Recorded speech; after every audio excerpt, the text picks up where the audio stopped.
Coba lu bayangin skenario ini. Lu mulai joget sejam, 2 jam, lu ngerasa capek dan pengen berhenti. Tapi anehnya badan lu nggak mau dengerin otak lu. Lu terus joget sampai kaki lu berdarah-darah, lu nangis, lu teriak minta tolong. Tiba-tiba tetangga lu ikutan joget juga. Terus satu kampung pun ikutan joget. Siang sampai malam tanpa henti. Sampai akhirnya satu persatu dari kalian jatuh dan meninggal karena serangan jantung di tengah jalan. Kedengeran kayak plot film horor zombie kelas B ya, tapi enggak. Ini kejadian nyata dan ini tercatat rapi dalam dokumen sejarah, medis dan pemerintahan kota. Wabah paling absurd sekaligus paling mematikan yang pernah melanda di Eropa. Kepo nggak? Kepo dong, karena kepo adalah kunci. So ya, gua Maulana di episode ungkap kali ini kita bakal bedah tuntas insiden Dancing Plague alias wabah menari di tahun 1518. Kita akan singkirin teori gaib dulu dan mistis dan ngebongkar kasus ini pakai kacamata medis, sains, dan psikolog. Let's go to the ungkap.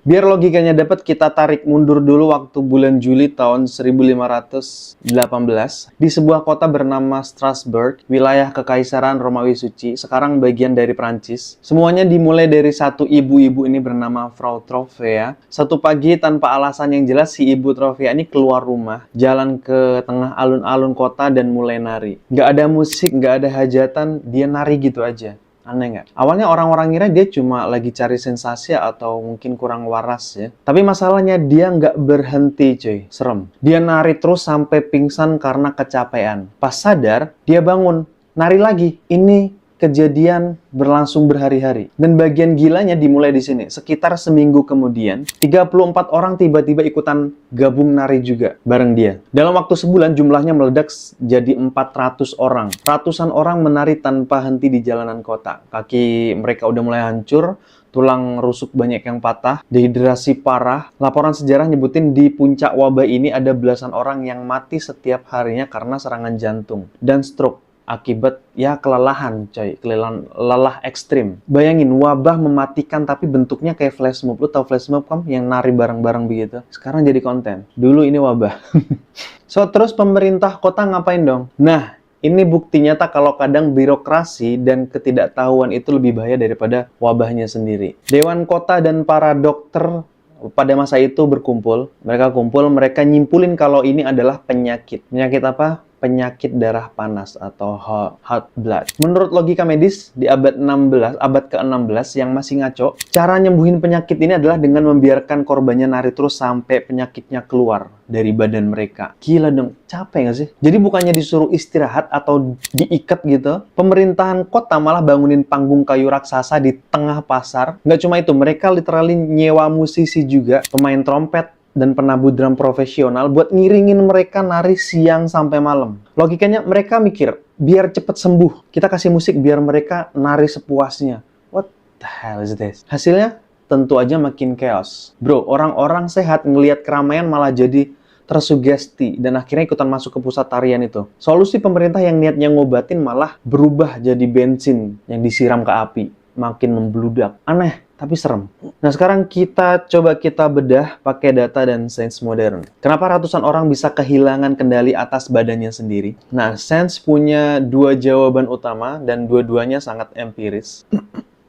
Teori pertama yaitu keracunan jamur ergotisme. Di abad pertengahan orang-orang makan roti gandum hitam. Nah, kalau cuaca lagi lembab, gandum ini sering ditumbuhi jamur yang namanya Claviceps purpurea alias ergot. Lo tau nggak, jamur ergot ini bahan dasar buat bikinnya apa? Di zaman modern, LSD. Ya, narkoba halusinogen itu. Jadi logikanya satu kota ini tanpa sadar lagi makan roti yang udah terkontaminasi sama halusinogen alami dosis tinggi. Efek keracunan ergot itu bikin kejang otot, halusinasi parah, dan perasaan kayak lagi dibakar. Ini ngejelasin kenapa mereka kejang-kejang yang dari luar kelihatannya kayak orang nari. Wah, gila sih. Ini serem. Kelihatannya kayak nari, tapi ternyata mereka sedang sakit kebakaran. Wah, gila. Nah, teori kedua yang paling valid. Penyakit psikogenetik massal. Psychogenic illness. Sosiolog dan sejarawan modern kayak John Waller nemuin fakta yang lebih gelap. Tahun 1518 itu adalah tahun yang brutal buat warga Strasbourg. Mereka baru aja kena gagal panen berkali-kali. Kelaparan parah, penyakit cacar, dan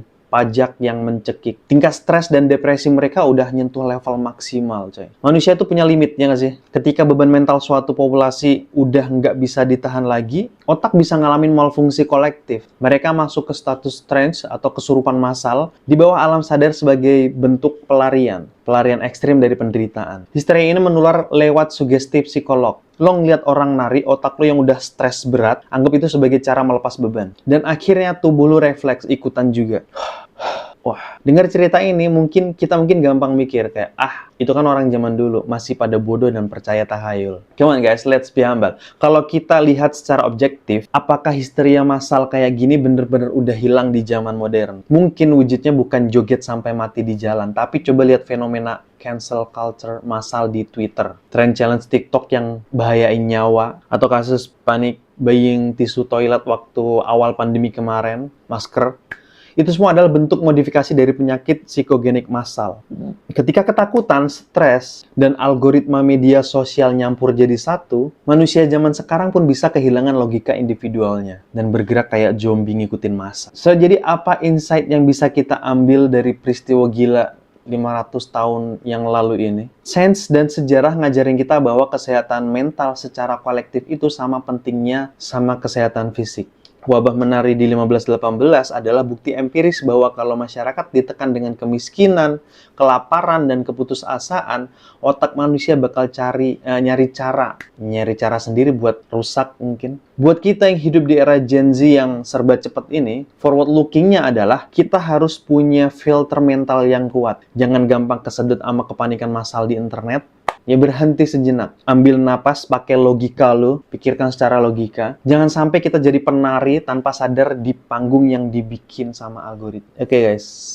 Nah, gue pengen denger opini cerdas lu di bawah nih. Menurut lo apa fenomena zaman now yang paling mirip sama wabah histeria massal kayak cerita tadi? Coba drop komen kalian di kolom komentar. Mari kita diskusi dengan logis dan empiris. So, kalau lu suka sama video-video gue yang ngebongkar sejarah dan ngacak-ngacak logika kayak gini, lo wajib pencet tombol like, comment, subscribe, ya. Nyalain juga loncengnya biar lu nggak ketinggalan konten ungkap dari gue di konten video-video berikut. Share video ini ke teman-teman lu juga yang suka joget-joget di TikTok, kasih tahu mereka sejarah gelap dari joget massal.